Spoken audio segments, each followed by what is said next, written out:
Eh bien, bonjour à tous, bienvenue dans cette nouvelle chronique hebdomadaire. Alors, vous l'avez peut-être vu, la semaine passée, elle a été un tout petit peu compliquée. On a eu beaucoup de choses. On a eu au début l'impression qu'on allait avoir un marché relativement calme. Et puis finalement, il y a plein de choses qui se sont produites dans les marchés financiers. Alors, entre autres, on a eu évidemment la BCE jeudi passé. Et puis, on a eu vendredi passé les chiffres des non-farm payrolls, c'est le taux de chômage aux États-Unis.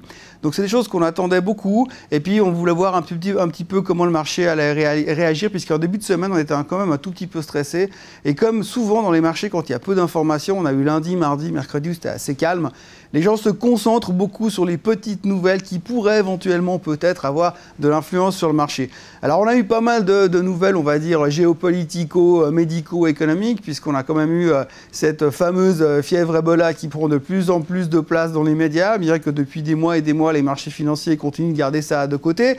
On a eu pendant une certaine séance de la semaine, on a eu beaucoup d'intérêt sur toutes les sociétés pharmaceutiques qui sont en train de développer un médicament potentiel pour stopper cette épidémie.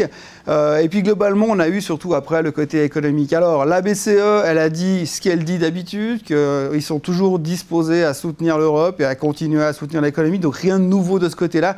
Cependant, cette fois, le marché s'est monté extrêmement déçu parce qu'ils attendaient un tout petit peu plus de la part de Mario Draghi, ce qui fait qu'on a eu le gros sell-off de la semaine. On a eu la grosse correction qui nous a ramené une fois de plus vers ses supports. Donc, il y a besoin d'avoir fait analyse technique au Polytechnicum pour comprendre qu'on est revenu sur cette espèce de canal ascendant sur le bas du canal. On est revenu l'y tester encore une fois et le marché, encore une fois, a rebondi vendredi passé. Pourquoi? Parce que les chiffres de l'emploi étaient canonissimes. Alors, je fais un léger rewind. Le mois passé, les chiffres de l'emploi étaient catastrophiques. Mais vous savez, après l'été, c'est toujours difficile d'interpréter les chiffres. Là, on avait un vrai mois de recul. Les chiffres étaient très bons. Le taux de chômage, surprise, était en dessous des 6%. Ça fait 6 ans que ce n'était plus arrivé. Donc, grande et très bonne nouvelle. Le marché s'est repris. On a fait notre reversal et on commence tout de suite cette semaine avec des meilleures nouvelles. On continue toujours avec le dollar qui est très fort, puisque hier matin, on était dans la zone des 1,25 contre euro sur le dollar, donc toujours très très fort. On a un petit rebond qui se fait de l'euro depuis quelques heures, mais globalement, ça reste bien établi, bien fort. Alors toujours pas mal de peine sur les matières premières, évidemment.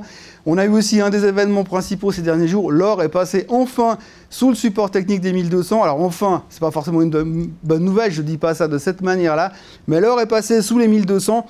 Et ça, c'est un petit point psychologique qui est un petit peu difficile. Il s'est repris ce matin parce que le dollar repère un petit peu de terrain. Même histoire sur le pétrole qui passe sous les 90 $. Alors, je vous rappelle, il y a quelques mois, on était quasiment convaincu que l'or allait à 2000 et que le pétrole allait à 300. Et tout d'un coup, on revient dans la même situation. Là, on est sûr que l'or va à 600 et puis que le pétrole va aller à 80 $, voire 60. Le Barron's publie encore un article ce week-end en disant jusqu'où peut baisser le pétrole. Donc c'est un grand standard, quand tout d'un coup tout commence à baisser sur certains secteurs, on commence à paniquer et on imagine des targets hallucinants, c'est généralement des zones de reprise. Voilà, donc globalement le marché se reprend bien en ce début de semaine, on stabilise, on sentait qu'on avait vraiment un rebond. Les fans d'analyse technique ont repéré vendredi passé une figure de retournement, ce qu'on appelle un reversal sur le S&P 500 assez violent avec un très fort bas durant la séance pour terminer en hausse vendredi soir sur la fin de semaine. Globalement, on a l'air d'être relativement bien disposé. Il y a peu de grands chiffres économiques, il y a quelques événements qui vont se produire durant la semaine. Alors on va continuer à regarder Ebola parce que malheureusement c'est un sujet qui risque de revenir régulièrement ces temps. Et puis il y a un gros événement cette semaine, un peu à la mode du nouvel iPhone qu'on a tous les X années. Et là on a la nouvelle Tesla qui va être présentée jeudi soir. C'est un des gros événements que les Américains regardent aujourd'hui, la Tesla D. On sait qu'elle devrait être 4 roues motrices, on attend éventuellement un SUV, mais il y a beaucoup d'intérêt autour de Tesla, vous pouvez l'imaginer.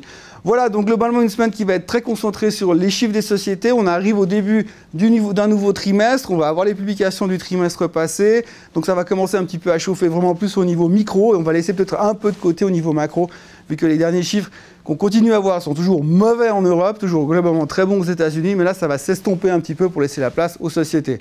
Voilà, en ce qui me concerne, je vous souhaite une excellente semaine, amusez-vous bien dans les marchés et on se retrouve lundi prochain. À bientôt, bye bye.